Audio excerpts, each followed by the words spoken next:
안녕하세요. 물박사입니다. 오늘은 구강생리의 두 번째 이야기입니다. 영상 번호 34번을 통하여서 구강소화에 있어서 치아의 중요성에 대해서 자세히 설명하였습니다. 여러분들이 치아 건강을 잘 하기 위해서는 꼭 영상 번호 34번을 자세히 시청하기 바랍니다. 구강소화에 있어서 치아와 함께 가장 중요한 것이 침의 분비입니다. 그리고 침은 소화뿐만 아니라 구강 건강에 있어서 무엇보다도 중요한 물질입니다. 그렇다면 침의 기능은 구체적으로 무엇일까요? 침의 기능은 크게 6가지를 포함하고 있습니다. 그것은 바로 용매, 소화작용, 삼킴작용, 항균작용, 충치 및 입냄새 예방, 그리고 말하기를 잘하게 하는 것입니다. 이러한 기능에 무언가 문제가 있는 사람들은 침의 분비가 부족한 사람일 것입니다. 그렇기 때문에 구강 건강을 위해서는 무엇보다도 침이 잘 분비될 수 있도록 건강을 잘 관리해야 될 것입니다. 침의 기능에 대해서 좀 더 자세히 알아보도록 하겠습니다. 인체에서 물질을 용해시킬 때 가장 중요한 두 가지가 물과 지방입니다. 하루 동안 분비되는 침의 양은 약 1.5리터라고 합니다. 이 양의 대부분이 식사를 할 때 분비됩니다. 그리고 식사 중에 물에 쉽게 녹는 물질들을 녹여서 맛을 느끼게 해줍니다.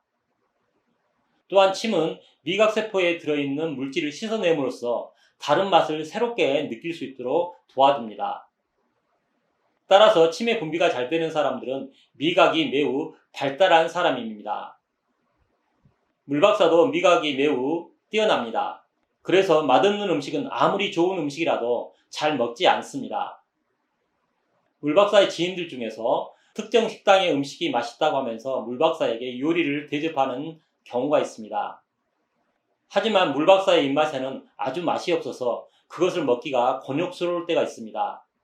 물박사가 맛있는 집을 소개하게 되면 대부분의 지인들이 참 음식이 맛있다고 이구동성으로 말합니다. 이것은 사람마다 맛을 느끼는 감각이 다르다는 것을 뜻합니다. 만약 보통 사람들은 그렇게 맛있지 않는 음식임에도 불구하고 자신의 입맛에는 맞다면 그 사람의 침의 분비는 매우 부족하다는 것을 뜻합니다. 여러분들이 음식 맛을 잘 느끼기 위해서는 침의 분비가 잘 되어야 할 것입니다. 침에는 탄수화물을 소화시키는 아밀라제라는 효소가 존재합니다. 그래서 침은 탄수화물 소화에 매우 중요한 소화액이 됩니다. 짜장면을 먹다 보면 짜장이 물처럼 변하는 사람들이 있습니다. 이것은 침 아밀라제에 의해서 전분이 잘 소화되고 있다는 증거입니다.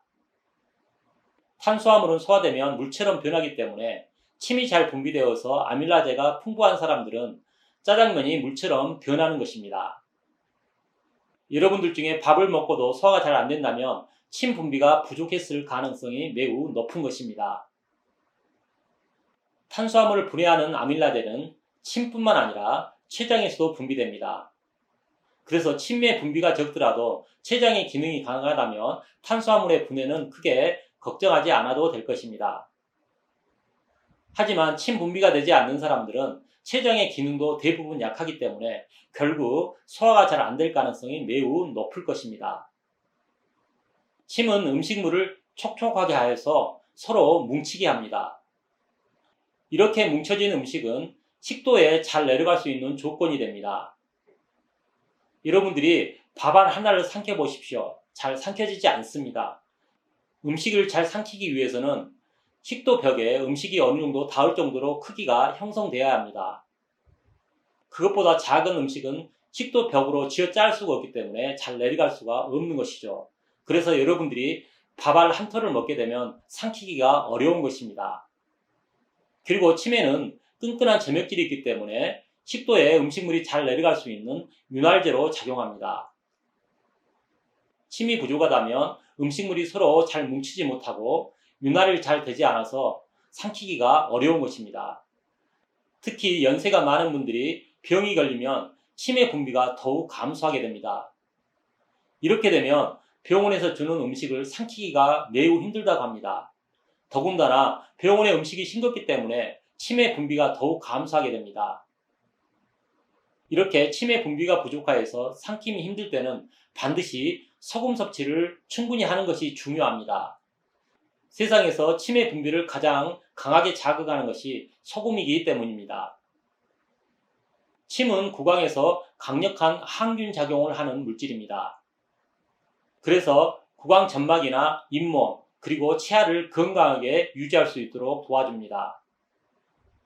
침에 들어있는 리소자임은 세균벽을 분해하여서 살균 작용을 하게 됩니다.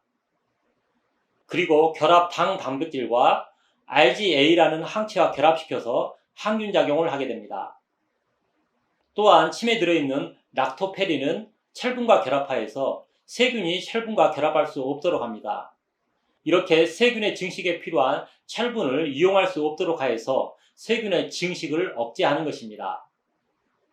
그리고 침은 구강에 남아서 부패하기 쉬운 음식 찌꺼기나 정막 상피세포를 깨끗이 씻어내는 기능이 있습니다. 이렇게 4가지의 항균 작용을 통하여서 구강에 있는 세균의 생존을 억제하는 것입니다. 만약 치매 분비가 부족하다면 이러한 항균 작용이 잘 되지 않기 때문에 구강 점막이나 잇몸이 세균에 의해서 손상을 받게 됩니다. 구강에 다양한 염증이 생기는 이유입니다. 이렇게 치매 분비가 부족하여서 구강에 세균이 증식하게 되면 세균에 의한 산의 생성이 많아집니다. 또한 치매 분비가 부족하여서 구강에 부패하기 쉬운 잔존물이 증가하면 이러한 잔존물에 의해서도 산의 생성이 증가합니다. 이렇게 증가한 산은 치아에서 가장 단단한 에나멜 물질을 분해하게 됩니다. 이 결과 충치가 생기는 것입니다. 이렇게 부패 과정에서 생긴 산이 증가할수록 입냄새가 심해질 것입니다. 충치가 있거나 입냄새가 심하다면 이것은 바로 치매 분비가 부족하다는 증거입니다. 항균작용과 충치와 입냄새 예방에 대해서는 영상 번호 34번에서 자세히 설명하였기 때문에 여러분들이 그 영상을 꼭 시청하기를 바랍니다. 특히 입냄새는 영상 번호 34번에 알려드린 물박사의 팁을 잘 활용하면 쉽게 제거할 수가 있을 것입니다. 침은 입술과 혀의 운동을 용이하게 해줍니다. 우리가 긴장을 하다 보면 입이 바짝 타들어갑니다. 이렇게 긴장된 상태에서 말을 하다 보면 말을 더듬을 때가 있습니다. 이것이 바로 치매 분비가 부족하여서 일어난 현상인 것이죠. 물박사는 혀가 짧고 쉽게 긴장하는 성격을 가졌습니다. 그래서 화가 나거나 거짓말을 할 때 또는 많은 사람들 앞에서 말을 할 때면 말을 더듬을 때가 흔하게 있었습니다. 하지만 지금은 그런 경우가 거의 없습니다. 그것은 소금을 더 섭취한 것과 밀접하게 관련이 됩니다. 침이 잘 분비되기 때문에 아무래도 입술과 혀의 움직임이 원활해졌던 것입니다. 이상과 같이 치매의 6가지의 기능에 대해서 우리가 자세히 알아보았습니다. 그렇다면 어떻게 하면 치매 분비를 증가시킬 수 있을까요? 그것은 간단합니다. 음식에 소금을 충분히 첨가해서 먹는 것입니다. 그리고 어떤 음식보다 소금 함유량이 높은 국물을 즐겨 먹는 것입니다. 이렇게 음식으로도 소금을 충분히 먹을 수 없을 때는 소금물이나 소금 알갱이를 따로 먹어서 소금을 보충할 수도 있습니다. 이러한 소금을 섭취하는 요령은 물박사의 영상을 통해서 확인하기 바랍니다.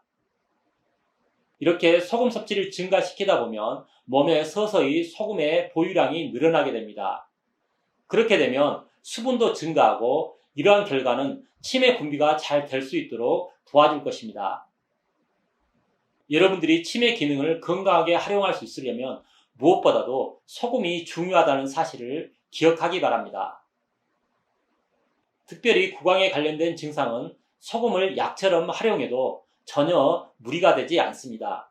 단, 구강에서 너무 짜게 느껴질 정도로 소금을 먹는 것은 조심하기 바랍니다. 아무튼 여러분들은 소금을 충분히 섭취하여서 치매 기능을 잘 누릴 수 있기를 바랍니다.